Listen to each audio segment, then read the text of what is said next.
ఇంగ్లీష్లో ఐ అంటే తెలుగులో నేను అని అర్థం. ఇంగ్లీష్లో మీ అంటే తెలుగులో నన్ను అని అర్థం. ఇంగ్లీష్లో మైన్ అంటే తెలుగులో నాది అని అర్థం. ఇంగ్లీష్లో యు అంటే నీవు అని అర్థం.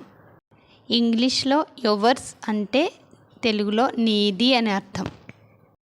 ఇంగ్లీష్లో హీ అనగా తెలుగులో అతడు అని అర్థం. ఇంగ్లీష్లో హిజ్ అనగా తెలుగులో అతనిని అని అర్థం. ఇంగ్లీష్లో హెర్ అనగా తెలుగులో ఆమెని అని అర్థం. ఇంగ్లీష్లో హెర్స్ అనగా తెలుగులో ఆమెది అని అర్థం. ఇంగ్లీష్లో దే అనగా తెలుగులో వారు అని అర్థం. ఇంగ్లీష్లో దెమ్ అనగా తెలుగులో వాళ్ళని అని అర్థం. ఇంగ్లీష్లో హూ అనగా తెలుగులో ఎవరు అని అర్థం. ఇంగ్లీష్లో హ్యూజ్ అనగా తెలుగులో ఎవరిది అని అర్థం. ఇంగ్లీష్లో వాట్ అనగా తెలుగులో ఏమిటి అని అర్థం. ఇంగ్లీష్లో విచ్ అనగా తెలుగులో ఏది అని అర్థం. ఇంగ్లీష్లో వెన్ అనగా తెలుగులో ఎప్పుడు అని అర్థం. ఇంగ్లీష్లో వై అనగా తెలుగులో ఎందుకు అని అర్థం. ఇంగ్లీష్లో హౌ అనగా తెలుగులో ఎలా అని అర్థం.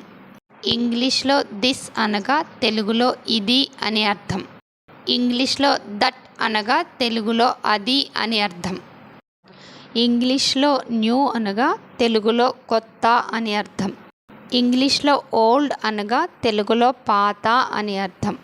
ఇంగ్లీష్లో ఇన్ అనగా తెలుగులో లోపల అని అర్థం. ఇంగ్లీష్లో అవుట్ అనగా తెలుగులో బయట అని అర్థం. ఇంగ్లీష్లో అప్ అనగా తెలుగులో పైన అని అర్థం. ఇంగ్లీష్లో డౌన్ అనగా తెలుగులో కింద అని అర్థం. ఇంగ్లీష్లో సెంటర్ అనగా తెలుగులో మధ్య అని అర్థం. ఇంగ్లీష్లో కార్నర్ అనగా తెలుగులో మూల అని అర్థం. ఇంగ్లీష్లో సిట్ అనగా తెలుగులో కూర్చో అని అర్థం. ఇంగ్లీష్లో స్టాండ్ అనగా తెలుగులో నుంచో అని అర్థం. ఇంగ్లీష్లో గో అనగా తెలుగులో వెళ్ళు అని అర్థం. ఇంగ్లీష్లో కమ్ అనగా తెలుగులో రా అని అర్థం. ఇంగ్లీష్లో వెయిట్ అనగా తెలుగులో ఆగు అని అర్థం. ఇంగ్లీష్లో రైస్ అంటే తెలుగులో బియ్యం అని అంటారు. ఇంగ్లీష్లో గీ అంటే తెలుగులో నెయ్యి అని. ఇంగ్లీష్లో బటర్ అంటే తెలుగులో వెన్న అని అంటాం. ఇంగ్లీష్లో మిల్క్ అంటే తెలుగులో పాలు అని అంటాం. ఇంగ్లీష్లో యోగర్ట్ అంటే తెలుగులో పెరుగు అని పిలుస్తాం.